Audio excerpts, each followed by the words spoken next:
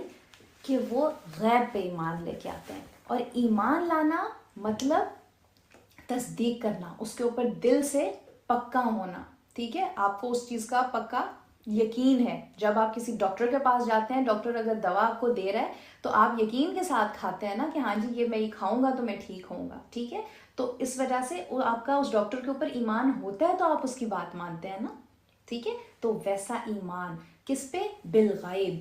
غیب کیا ہوتا ہے؟ غیب وہ ہوتا ہے جو کہ ہمیں اپنی 5 سینسز جو ہے نا اس میں وہ چیز نہیں سما رہی. ہمیں آنکھوں سے نظر نہیں آ رہی، کانوں سے ہم نہیں سن سکتے، ہاتھ لگا کے ٹچ کر کے نہیں دیکھ سکتے، نہ کھا سکتے ہیں نہ سونگھ سکتے ہیں، ٹھیک ہے. ایسی چیز کو کہتے ہیں غیب. اور غیب میں سب سے پہلے کیا؟ اللہ کی اپنی ذات آ جاتی ہے. ہم نے اللہ کو دیکھا تو نہیں ہے نا کبھی، ہے نا. ہم تو صرف اللہ کی پریزنس کو محسوس کر سکتے ہیں، آبزرو کر سکتے ہیں باقی چیزوں کے، لیکن ہم نے اللہ کو دیکھا تو نہیں ہے کبھی، ہم نے اللہ کو سنا تو نہیں ہے کبھی، لیکن ہم ایمان لاتے ہیں. اسی طرح ملائکہ ہیں، جنت ہے، جہنم ہے، آخرت ہے، ٹھیک ہے. یہ سب غیب کی چیزیں ہیں، ہے نا. تو ان کے اوپر ایمان لانا از دا فرسٹ تھنگ جو کہ متقین کی کیریکٹرسٹک ہے، ٹھیک ہے. اور آپ نوٹس کریں اللہ تعالیٰ نے جو ہر بات کہی ہوتی ہے نا قرآن میں، ایک ایک لفظ ایسے موتیوں کی طرح جڑا ہوا ہوتا ہے جس کی ایک لاجک ہوتی ہے. سب سے پہلے دیکھیں غیب پہ ایمان کو کیوں کہا گیا؟ اس وجہ سے کیونکہ پہلی چیز غیب میں اللہ آتی ہے، اللہ کی ذات آتی ہے، ٹھیک ہے. جب آپ اس کے اوپر ایمان اپنا لے کے آئیں گے تو اسی سے تو پھر باقی ساری چیزیں ٹرکل ڈاؤن کریں گی. اللہ پہ جب ایمان ہوگا، آپ کا آخرت پہ ایمان ہوگا، آپ کو پتہ ہوگا کہ جنت جہنم واقعی ہیں، تو تبھی تو تب آپ کچھ آگے ٹھیک کام کریں گے. ہمیں اگر اللہ پہ یقین ہی نہیں ہوگا تو ہم کیوں نماز پڑھیں گے؟ یقیمون الصلاۃ نمبر 2 پہ آیا. نمبر 1 پہ کیا آیا؟ ایمان بالغیب، ٹھیک ہے. تو ایسا سرٹن ایمان، سرٹن اپنے سرٹینٹی ہمارے مائنڈ میں اتنی زیادہ ہو کہ اللہ تعالیٰ اور تمام غیب کی چیزیں ریئل ہیں. اور اسی لیے یہ اتنا امپورٹنٹ ہے کیونکہ جو پروفس مانگنے میں لگ جاتے ہیں نا لوگ کہ نہیں یہ بات مجھے تو نہیں سمجھ آ رہی، ایسا کیسے ہو سکتا ہے جی، کہاں پہ اگر جنت جہنم ایگزسٹ کرتی ہے تو وہ کدھر ہے؟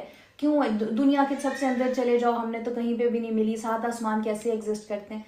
تو جب وہ پروف مانگنے والے آپ مائنڈ سیٹ میں جب چلے جاتے ہیں نا تو پھر وہ ایمان نہیں لا سکتا وہ شخص، ٹھیک ہے. سو اس لیے کچھ چیزیں ایسی ہوتی ہیں جو ہمیں غیب پہ ایمان لانا ضروری ہے، وچ از نمبر 1. نمبر 2 کیا ہو گیا؟ وَيُقِيمُونَ الصَّلَاةَ، کہ وہ کیا کرتے ہیں؟ وہ نماز کو قائم کرتے ہیں، ٹھیک ہے. نماز پڑھتے نہیں ہیں، نماز قائم کرتے ہیں. قرآن میں ہر جگہ آپ کو نماز کو قائم کرنے کی بات ملے گی، ٹھیک ہے. قائم کرنے کا مطلب یہ ہے کہ اس کو آپ نے اس کے تمام فرائض صحیح طریقے سے ادا کیے ہیں، آپ نے وضو صحیح کیا ہے، آپ نے نماز کی حفاظت کی ہے، نماز کو پابندی سے پڑھ رہے ہیں، رکوع سجود ٹھیک کر رہے ہیں، نماز کو آپ صحیح اس کی جو کیا کہتے ہیں اس کی اسپرٹ ہے اس کے ساتھ پڑھ رہے ہیں، ٹھیک ہے.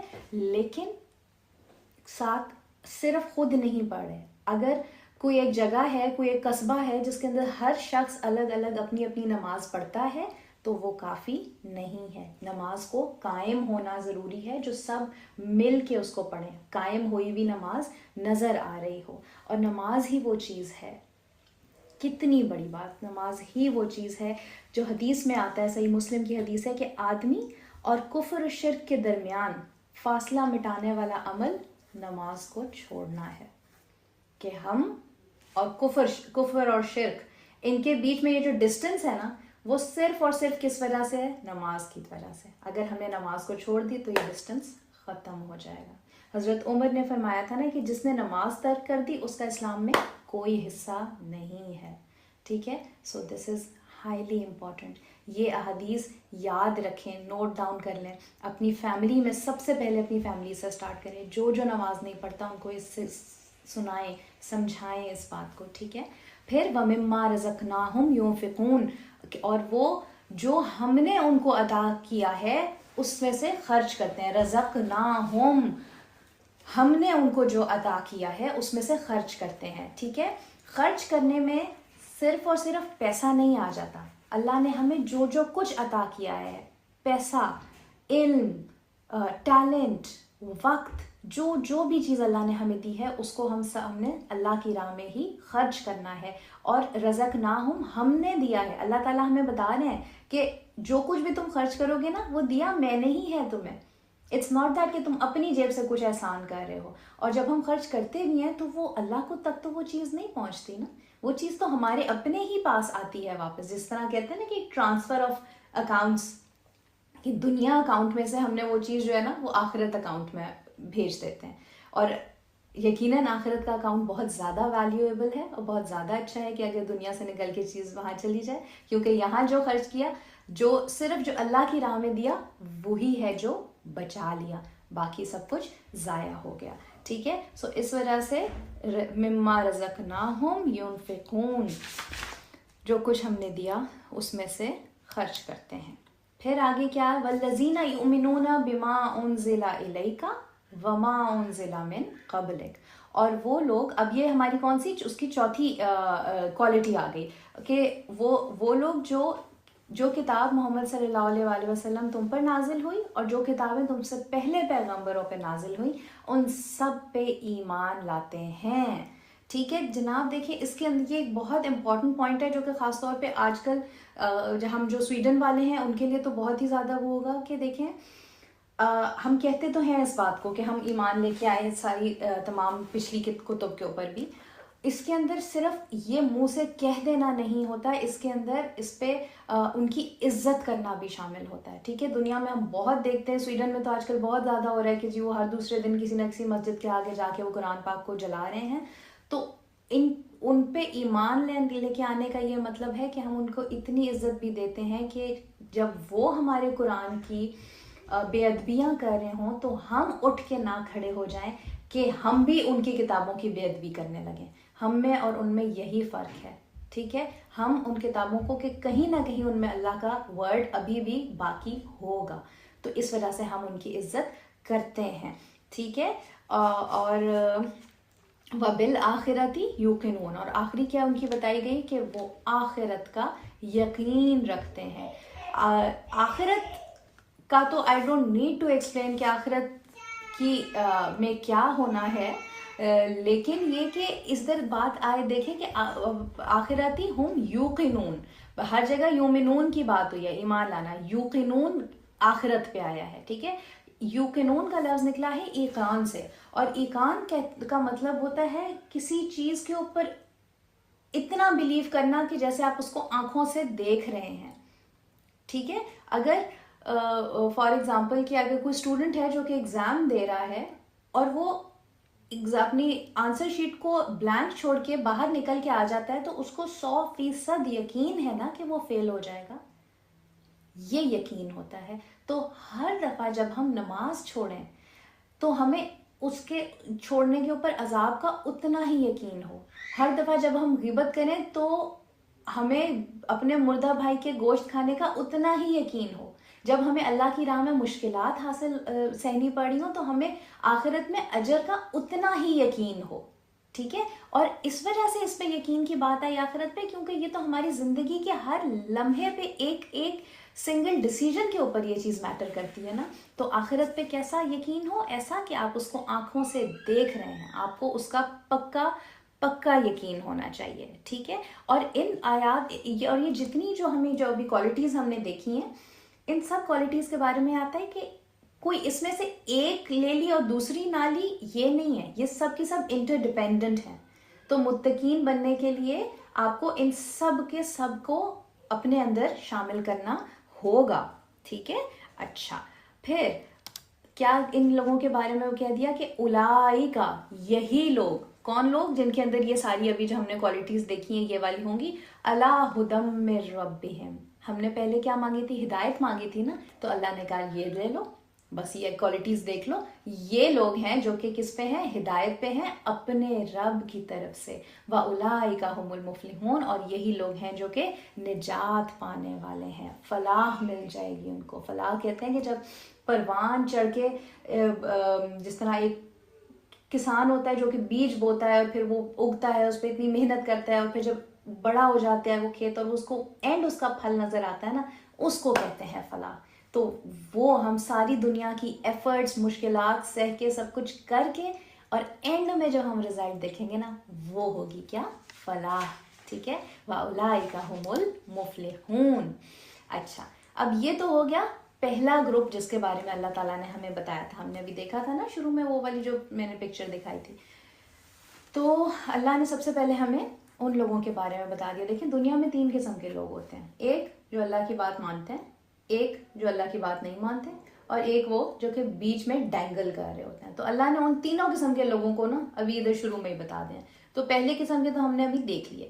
نمبر 2 کے اوپر آ جائیں. ان الذین کفروا، اور وہ لوگ جو انکار کرتے ہیں، سواء علیہم اانذرتہم ام لم تنذرہم، کہ ان کے لیے برابر ہے کہ تم ان کو نصیحت کرو یا نہ کرو. لا یؤمنون، وہ ایمان نہیں لے کے آئیں گے. ٹھیک ہے.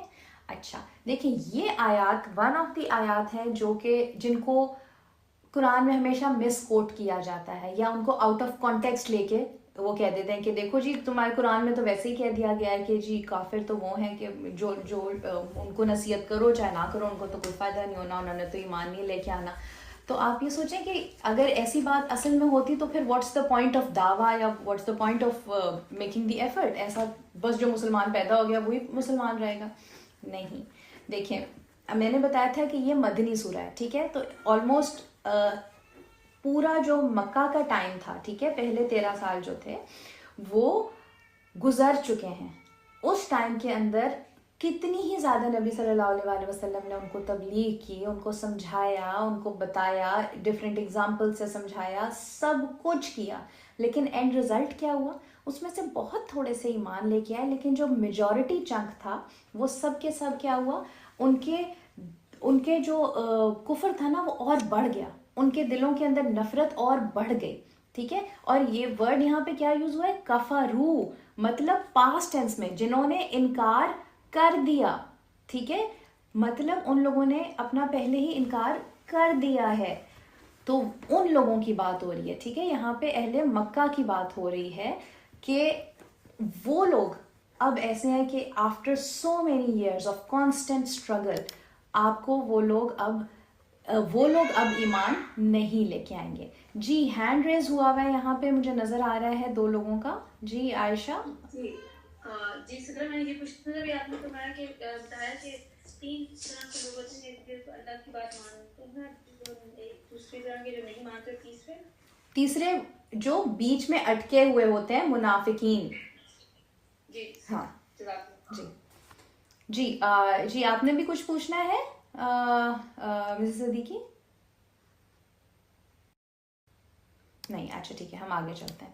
اچھا تو ٹھیک ہے، تو یہ ان لوگوں کے بارے میں بات ہو رہی ہے. صحیح ہے، اس لیے میں نے کہا تھا ذرا ذہن میں رکھیں کہ مدنی صورتوں کی کیا کانٹیکسٹ ہوگا. صحیح. تو یہ ان کفار مکہ کے بارے میں بات ہو رہی ہے یہاں پہ کہ آپ ان کو نصیحت کریں چاہے آپ ان کو نصیحت نہ کریں، ان کے لیے برابر ہے وہ ایمان نہیں لانے کے. صحیح ہے.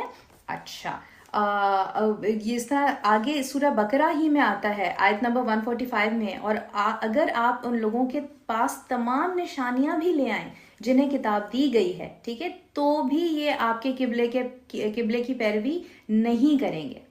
ٹھیک ہے. تو یعنی کہ جس کے مقدر میں اللہ تعالیٰ نے پھر یہ بات لکھ دی ہے نا کہ وہ تو بس اب اس نے بات ماننی نہیں ہے. ٹھیک. تو ان لوگوں کے بارے میں یہ بات کہی جا رہی ہے. اور کیا کہا جا رہا ہے کہ ختم اللہ علی قلوبہم وعلی سمعہم. ختم اللہ مطلب یہ کہ ختم اللہ کا مطلب مہر لگا دی اللہ نے. کدھر؟ علی قلوبہم، ان کے دلوں پہ، وعلی سمعہم، ان کی سماعت پہ، ان کے سننے پہ، وعلی ابصارہم غشاوہ، اور ان کی آنکھوں پہ پردہ پڑ گیا ہے. وَلَهُمْ عَذَابٌ عَظِيمٌ، اور ان کے لیے بڑا عذاب تیار ہے. ٹھیک ہے. اچھا دیکھیں جی، یہ بھی ایک وہ بہت زیادہ کوٹ ہوتی ہے نا یہ بات کہ جی اللہ نے تو ویسے جی اللہ اب ہدایت تو ملنی نہیں ہے کیونکہ اللہ نے تو دل پہ مہر لگا دی ہے، تو اب ہمارا جس میں تو کوئی قصور نہیں ہے.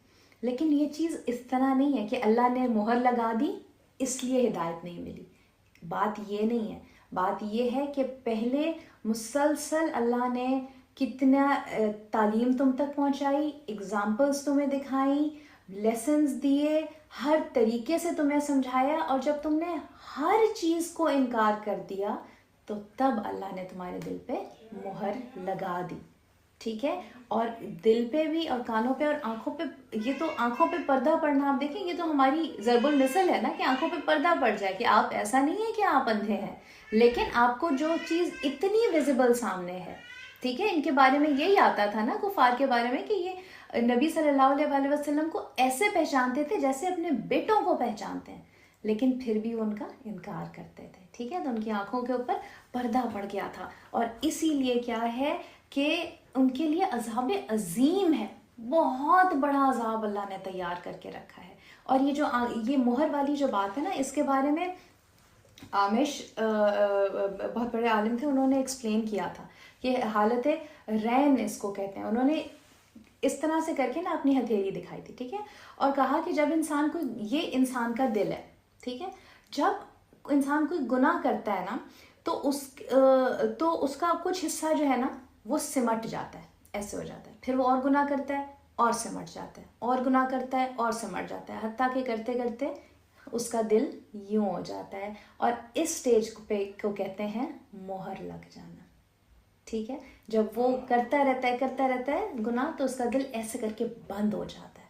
ٹھیک ہے. اور اس کو حالت رین بھی کہتے ہیں، جو کہ آگے سورہ مطففین میں آتا ہے کہ کلا بل رانا علی قلوبہم ما کانوا یکسبون، کہ ہرگز نہیں بلکہ ان کے دلوں پر ان کے برے اعمال نے زنگ لگا دیا ہے. ٹھیک ہے. ان کے دلوں کو بند کر دیا ہے. اور اس کے بارے میں حدیث میں ایکسپلینیشن کیا کہ بے شک مومن جب گناہ کرتا ہے کہ تو اس کے دل پہ ایک سیاہ نقطہ پڑ جاتا ہے. اگر توبہ کر لے اور گناہ کو چھوڑ دے، بخشش مانگ لے، تو دل روشن ہو جاتا ہے. اور اگر مزید گناہ کرے تو اس کے دل کی سیاہی میں اضافہ ہو جاتا ہے، حتیٰ کہ سیاہی دل پہ چھا جاتی ہے. اور یہی وہ حالت رین ہے جس کی آگے سورہ مطففین میں ایکسپلینیشن آئی. ٹھیک ہے. سو گناہ تو انسان کرتا ہی ہے، ہم تو ہیں ہی خطا کے پتلے. ٹھیک ہے. لیکن یاد رکھیں کہ جب گناہ ہو تو فوراً اس کی توبہ کریں، استغفار مانگیں تو وہ گناہ ہٹ گیا. ٹھیک ہے. تاکہ ہم عذاب عظیم والے لوگوں میں نہ ہو سکیں. ٹھیک ہے جی. اب یہ نمبر 2 والے لوگوں کی بھی بات ہو گئی. اب آ جاتے ہیں تیسرے قسم کے لوگوں کے اوپر. جی عائشہ. وَمِنَ النَّاسِ، اور لوگوں میں سے کچھ ایسے ہیں، مَن یقول، جو کہتا ہے. لوگوں میں سے ایسا ہے کوئی، لوگوں میں کچھ میں سے ایسے ہیں جو کہ کہتا ہے. پلورل ٹو سنگولر ہو گیا. ٹھیک ہے. ابھی ایکسپلین کرتی ہوں کیوں. کیا کہتا ہے؟ یقولو آمنا باللہ، ایمان لے کے آئے ہم اللہ پہ، وبالیوم الاخر، اور آخرت کے دن پہ. ٹھیک ہے. کہ لوگوں میں سے کچھ ایسے ہیں جو کہتے ہیں ہم اللہ اور روز آخرت پر ایمان رکھتے ہیں، لیکن اللہ کیا کہہ رہا ہے؟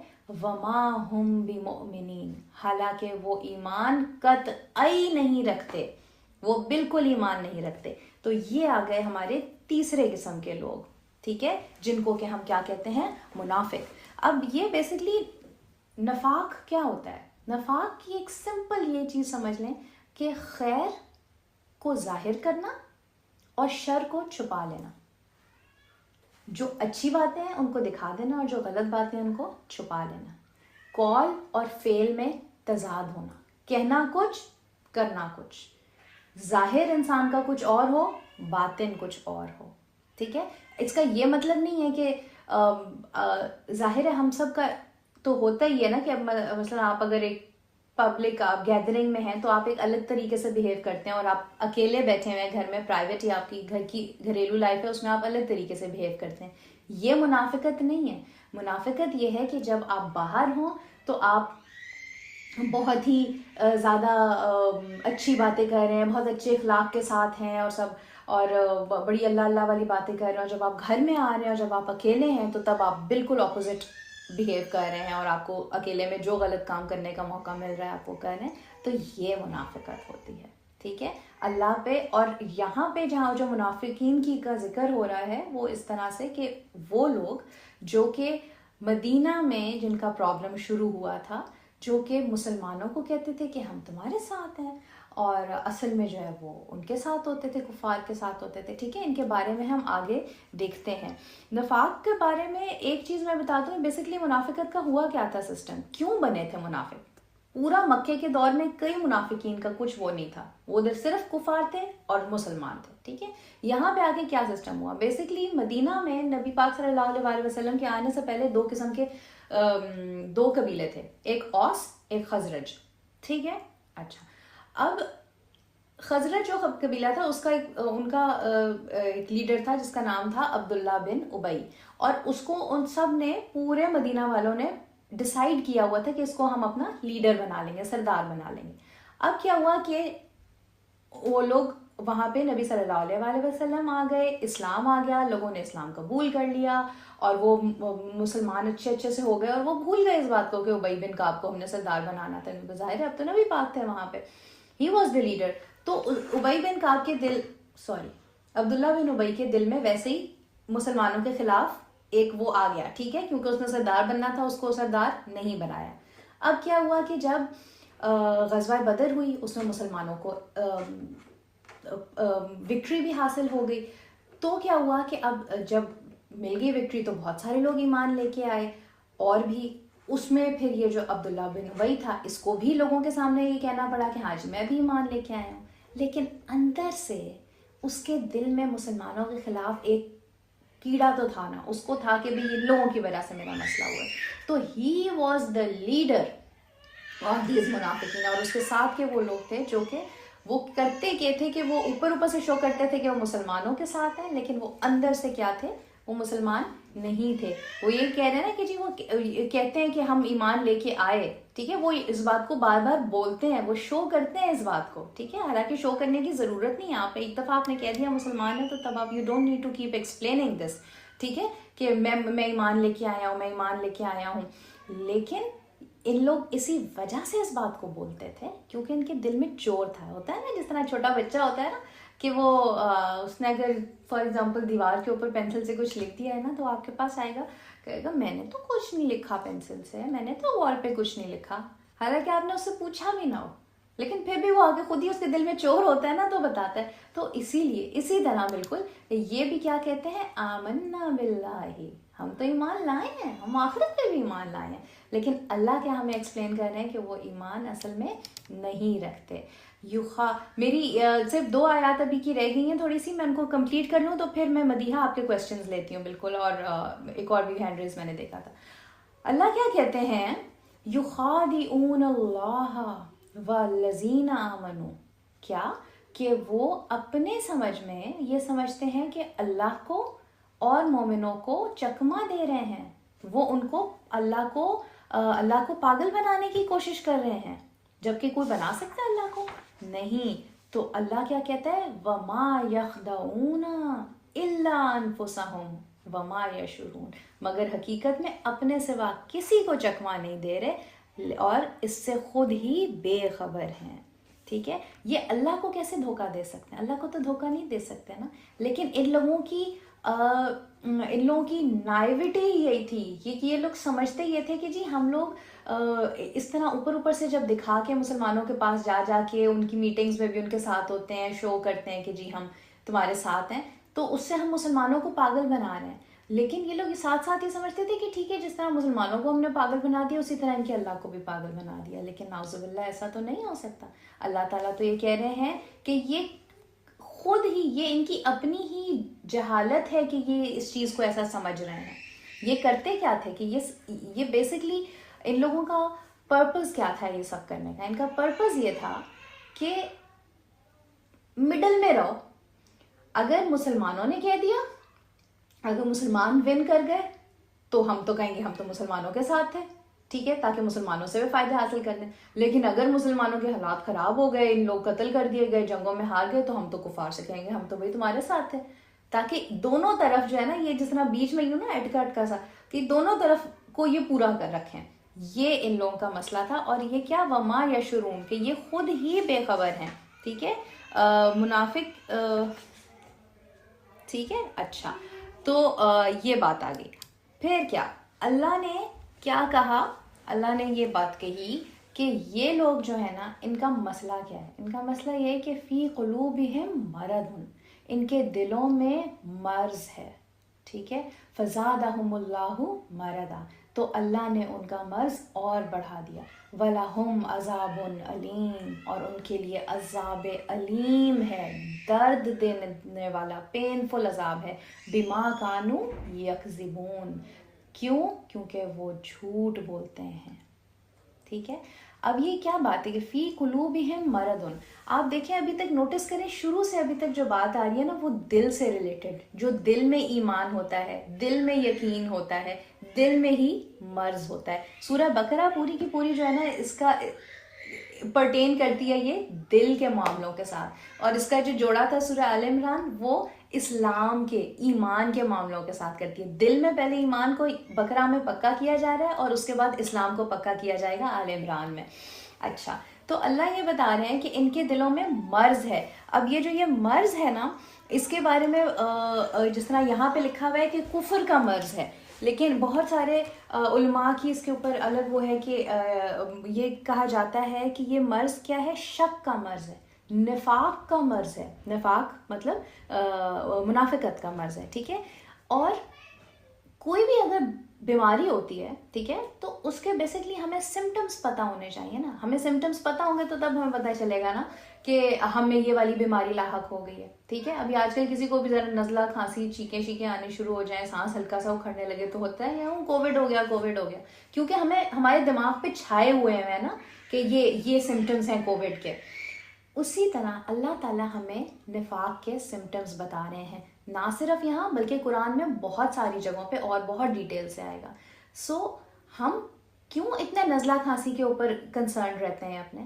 کیونکہ ہمیں پتہ ہے کہ یہ بہت امیوننٹ تھریٹ ہے، بہت بڑا مسئلہ ہے اگر ہو جائے گا کووڈ تو. اسی طرح اللہ ہمیں نفاق کے بتا رہا ہے، ہم اس کو بھی اتنا بڑا مسئلہ سمجھیں اپنے لیے، اتنی بڑی دل کی بیماری. اللہ نے کہا ہے نا فی قلوبہم مرض، یہ ایک ہارٹ ڈیزیز ہے. تو اس ہارٹ ڈیزیز سے اپنے آپ کو بچانے کے لیے بی ویجیلنٹ.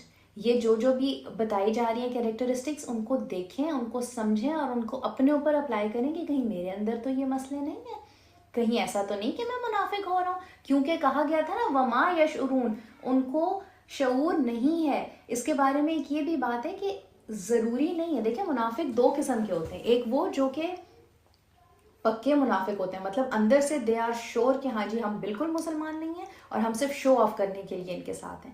اور دوسری قسم کے جو منافق ہوتے ہیں وہ زیادہ ڈینجرس ہیں. وہ ہیں جو کہ سمجھتے تو ہیں کہ وہ مسلمان ہیں یا وہ ٹھیک کام کر رہے ہیں، لیکن اندر سے وہ ٹھیک نہیں ہوتے. وہ کام انجانے میں کر رہے ہوتے ہیں لیکن غلط کام کر رہے ہوتے ہیں.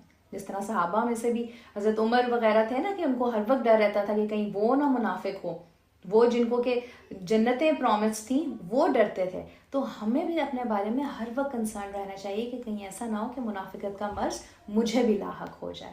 ٹھیک ہے، اچھا، اور یس ٹھیک ہے. اچھا، ان کے okay there so much detail, میں آپ کو کیا کیا بتاؤں کیا نہ بتاؤں. فزادہم اللہ مرضاً، تو اللہ نے ان کے مرض کو اور زیادہ بڑھا دیا ان کے لیے. تو آپ یہ دیکھیں کہ اللہ نے ان کے ساتھ اس دنیا میں ہی کیا ایک وہ کرنی شروع کی. پیچھے وہ یہ سوچ رہے تھے نا کہ وہ اللہ کو چکما دے رہے ہیں، تو اللہ نے کیا کیا کہ اللہ نے کہا کہ تم یہ غلط کام کرنا چاہتے ہو، تمہارے دل میں یہ مسئلہ ہے، جاؤ میں نے تمہیں چھوٹ دی. اللہ نے اور زیادہ ان کے لیے آسانیاں کر دی. اللہ نے ان کو اور زیادہ کھلا وہ دے دیا کہ ان کا مرض اور سے اور بڑھتا جائے. ٹھیک ہے، اور پھر کیا ہوگا کہ ان کے لیے عذاب علیم تیار رکھا. ہم نے دیکھا تھا نا پیچھے کفار کے لیے کیا تھا، عذاب عظیم کا ورڈ یوز ہوا تھا، وہ بھی بہت بڑا عذاب ہے. لیکن عذاب علیم یہاں پہ آیا. عذاب علیم مطلب پینفل عذاب، درد والا عذاب. ٹھیک ہے. یہ عذاب is more than the one which was for کفار. کفار کے لیے اللہ نے اتنے اسٹرانگ الفاظ نہیں یوز کیے, لیکن منافقین کے لیے کیا کہ ان کو دردناک عذاب ملے گا. اور اس میں اس عذاب علیم میں وہ میننگ بھی آ جاتا ہے کہ جس طرح اگر کسی کو کوئی تکلیف ہوتی ہے نا تو پہلے دن بہت تکلیف ہوتی ہے, دوسرے دنوں سے تھوڑی کم نہیں ہوتی تکلیف, لیکن ایک انسان کے اندر اس کی پرسسٹنس آ جاتی ہے نا, وہ اس کو برداشت کرنے لگ جاتا ہے, اور پھر آہستہ آہستہ وہ تکلیف آپ کو اتنی زیادہ نہیں فیل ہوتی. لیکن عذاب علیم جو ہوتا ہے نا وہ ہوتی ہے کہ جس کی برداشت انسان میں پیدا نہیں ہو سکتی, وہ اس کو ہمیشہ ہمیشہ اتنا ہی پینفل لگے گا. ٹھیک ہے, تو اللہ ہمیں ان لوگوں میں سے نہ کرے, اللہ لا تعجل منہم. ٹھیک ہے, بما کانوا یکذبون, کس لیے؟ کیونکہ وہ جھوٹ بولتے تھے. So here comes the first characteristic of the منافقین, کہ وہ جھوٹ بولتے ہیں. کوئی جھوٹ بڑا یا چھوٹا نہیں ہوتا. آپ دیکھیں کہ جھوٹ کتنی زیادہ بڑی چیز ہے, اور ہماری زندگیوں میں جھوٹ کا کتنا زیادہ رول ہے. اپنے آپ کو خود سے سوچیں اس کے بارے میں. حضرت عائشہ فرماتی تھی کہ نبی صلی اللہ علیہ وسلم کے لیے جھوٹ سے بڑھ کر کوئی گناہ نہیں تھا. ٹھیک ہے, اور وہ کیا کرتے تھے کہ جھوٹے سے اپنا رویہ ہی بدل لیتے تھے. ایسا نہیں ہے کہ وہ ہمیشہ پیار محبت نہیں, جس شخص کے بارے میں پروون تھا کہ یہ جھوٹ بولتا ہے اس سے اپنا رویہ بدل لیتے تھے, حتیٰ کہ پتہ چلے کہ اس نے توبہ کر لی ہے. ٹھیک ہے, سو جھوٹ بہت بہت بڑی چیز ہے. اور یہاں پہ کیا آیا؟ بما کانوا یکذبون. کانو کا مطلب کانسٹنٹلی, وہ ہمیشہ بولتے تھے. ٹھیک ہے, سو کوئی ایسا نہیں ہے کہ ہاں جی یہ تو کوئی بات نہیں کبھی کبھی چلتا ہے یا پھر اس طرح نہیں. ہر چھوٹی بڑی چیز کو سوچیں کہ یہ جھوٹ ہے, اور یہ کہاں لے کے جاتی ہے؟ دل کے مرض کی طرف, مرض نفاق کی طرف. ٹھیک ہے, اچھا اب now let me see what is. ٹھیک ہے, ہاں جی آج کے لیے ہماری پھر انشاءاللہ یہ 10 آیات ہی کافی ہیں, because our time is up as well. اللہ تعالیٰ ہمیں توفیق دے کہ ہم نے آج جو یہ 10 آیات پڑھی ہیں اس کے اندر ہم نے مومنین کی کیریکٹرسٹکس دیکھی, ہم نے اس میں کفار کی دیکھی, اور ہم نے ابھی منافقین کے بارے میں شروع کیا ہے. اللہ تعالیٰ ہمیں توفیق دے کہ ہم مومنین کی کیریکٹرسٹکس کو اپنے اندر شامل کر سکیں اور کفار اور منافقین کے کیریکٹرسٹکس کو نکال دیں. میرے مالک پاک پروردگار تیرا لاکھ لاکھ احسان ہے کہ ہم نے آج یہ 10 آیات پڑھی. بس سب سے بڑی بات یہ کہ میرے رب ان کو ہمارے دلوں میں پکا کر دے, ہمیں توفیق دے کہ ہم ان کے اوپر جو کچھ بھی جو حصہ بھی قرآن سے پڑھیں اس کو عمل میں لے کے آ سکیں, پکا اپنی زندگیوں میں شامل کر سکیں. اے میرے رب پاک پروردگار ہماری اس چھوٹی سی کوشش کو قبول فرما لے. اے میرے رب جو بھی آیا ہے اس وقت ٹائم نکال کے ایفرٹ کر کے اس کے ادھر آنے کو قبول فرما. میرے رب سب کے ہاتھوں پہ رکھی دعاؤں کو قبول فرما لے. یا اللہ اس محفل کی برکت سے جس کے دل کی جو دعائیں ہیں جائز خواہشات ان کو پورا کر دے. یا اللہ اللہم الہمنی رشدی و اعذنی من شر نفسی. یا اللہ ہمیں سمجھ بوجھ صحیح دے, ہمیں صحیح بات سمجھا اور ہمیں ہمارے نفس کے شر سے دور رکھ. اللہم حاسبنا حسابا یسیرا. اللہ ہمیں ہم سب کا آسان حساب لینا. اللہم انک عفو کریم تحب العفو فاعف عنی. یا اللہ تو ہی معاف کرنے والا ہے, تو معاف کرنے کو پسند کرتا ہے, تو ہمیں بھی معاف کر دے. آمین ثم آمین یا رب العالمین. ربنا تقبل منا انک انت السمیع العلیم وتب علینا انک انت التواب الرحیم. سبحانک اللہم و بحمدک نشہد ان لا الہ الا انت نستغفرک و نتوب الیک. جی جزاک اللہ آپ سب کے آنے کا. And please yes if there are any questions. Madiha ہمارا آج کا لیسن الحمدللہ یہ 10th آیات